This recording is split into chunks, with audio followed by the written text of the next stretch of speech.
Hello, this is RICKY, the Android guy. Hey guys, today bringing another video, and that is what should Motorola do in 2014? I have done each of these on each manufacturer on the market. So what should Motorola do in 2014? Motorola had a very interesting year. This was obviously, the first year with Google and Motorola as one company, and we kind of saw some interesting things. We saw the Moto X was, personality and personalized, and why, it had all these cool features and stuff. And then we had the Moto G, which is just amazing price point. I mean, for under $200, you can't ask for more. So that was really interesting. But it wasn't really a profitable year for them. And that's really, what the name of the game is profitability. And they didn't have it. So what do they need to do in 2014 to tip the scale and move it up so that Google isn't just losing money with Motorola? Let's see.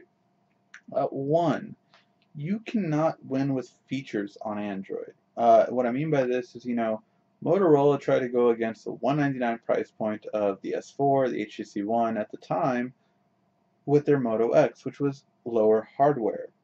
And the reason why I say you can't just use features is because they justified it. Well, we're trying to give an experience on Android. Here's the problem. I was able to get both of their main selling features that they had on the Moto X on my S4 in about 2 weeks. I had something called Open Mic, which did the same thing that their Google Now launcher had, except I could actually personalize it. So I could say something like Google Now, and it would launch, or I could say something like Open Sesame, and it would launch Google Now.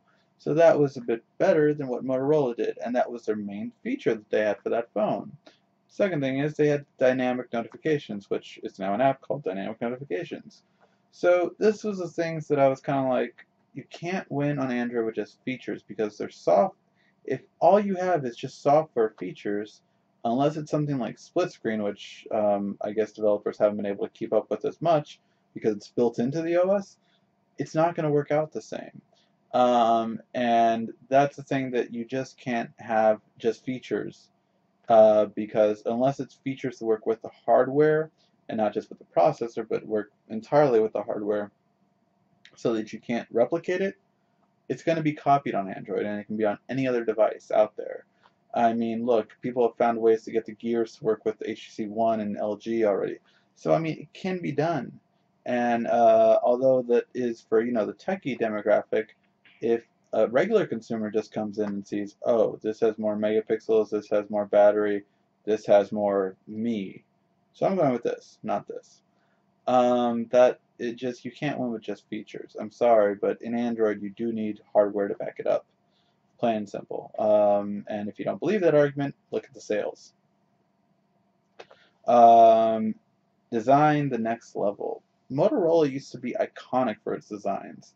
I mean, if you think about the original Razr, if you think about the Motorola Droid, the first one that came out, then the Droid X, even the Droid Razr, I mean, these were iconic designs.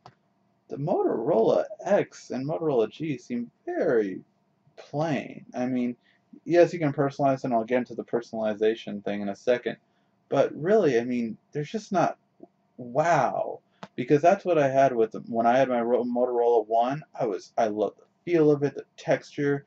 It was just the flipped keyboard. I mean, it was just amazing. It felt great.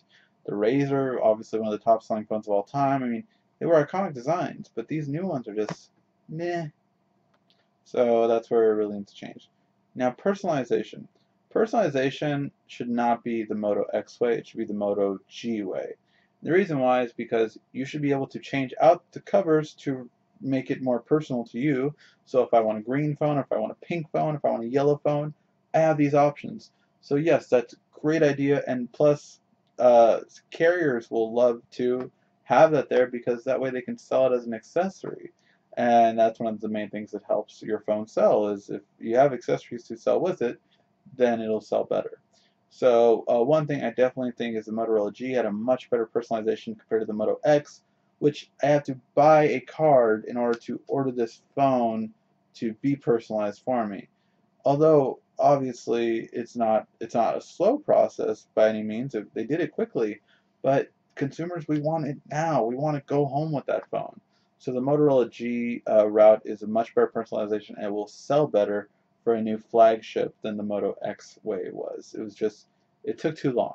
You can't do that with phones, and we need now, now, now in consumers, especially when it comes to the US market where it's so chaotic, and that's where Motorola was mainly trying to go for. You need to have it be very big in that instance, so it needs the Moto G personalization, not the Moto X personalization. Price point. Is this supposed to be just a low-end phone, a mid-range phone, or a high-end phone? That's really the question, right? You can call the Moto G a low-end price point, definitely, but it's not a low-end phone by any means necessary. It's more of a mid-range phone. But then again, so is the Moto X, really. I mean, the hardware specs aren't too far apart on those.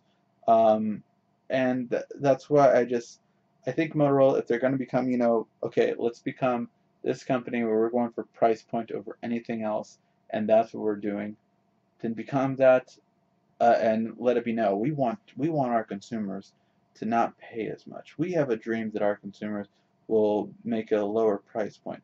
Make your marketing towards that then. That we want it best for the price, because why pay more? Something like that is what you want to go for. If you're going to be that. I still say I would like a high-end Motorola. I want to see what Google and Motorola could really come up with for a high-end phone. But if nothing else, make it known why someone should buy a Moto X over the S4 from last year in 2014. Why should they buy it instead of the HTC One? What instead of the G2? Why should they buy it? Because you're going for that price point, or how it even compares to the high-end ones. But with the high-end, there's going to be things that the high-end phones have from other companies that you won't have.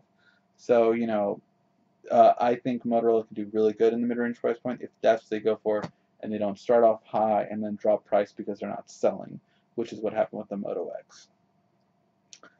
Now, the Moto Watch. If Motorola does come out with the SmartWatch this year, make it have Google Now. That's one of the main things. If you can make a watch like this have Google Now instead of like S Voice, instead of not having any features, but if I had a smartwatch with Google Now, man, I will buy it. I will buy it. That's it. I will buy it. The other thing is, since Motorola is going for these lowest price points of $200, they can make a smartwatch for $99 or $150 to gain market share, to make sure everyone owns it. And if they have a smartwatch for $100 or $150 that has Google Now, it'll blow out the market. That would make more of an impact than creating a Moto G that still a lot of people aren't comfortable with, because carrier stores don't have them. Because carrier stores don't have them, people don't know about it, and people aren't really aware of it. So because of that, if they had a smartwatch at $100 that worked with any Android phone, that has Google Now on it and everything like that, I think they would make a much bigger impact and make companies like Apple, like Samsung, like LG, like whoever else is coming out with a smartwatch really well. Like, whoa, okay, we might have to lower our price point because we need to compete with this now. That would I think that would make a more impact than their Moto G did. And last thing, a tablet. Are we ever going to see another Droid tablet or a Motorola tablet in general?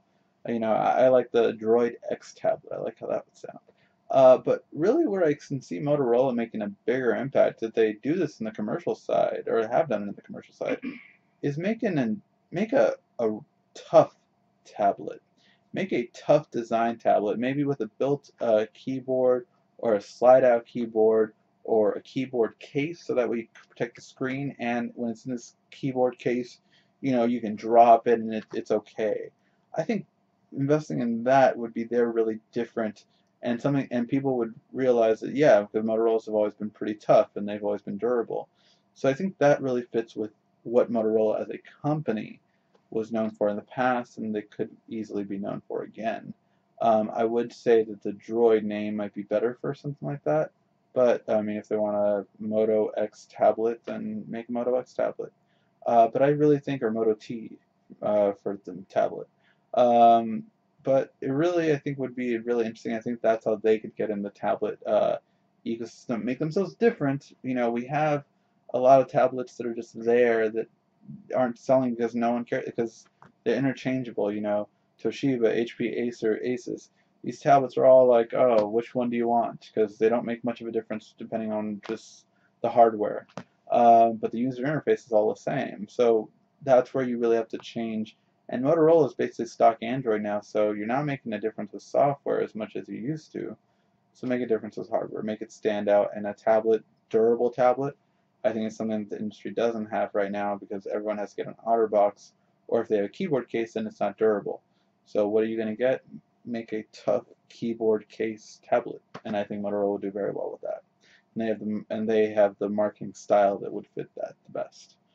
All right, what do you think Motorola should do? What do you think that would make them successful in 2014 more than they did in 2013? Let me know in the comment section down below. Thank you for watching. This has been RICKY, the Android Guy.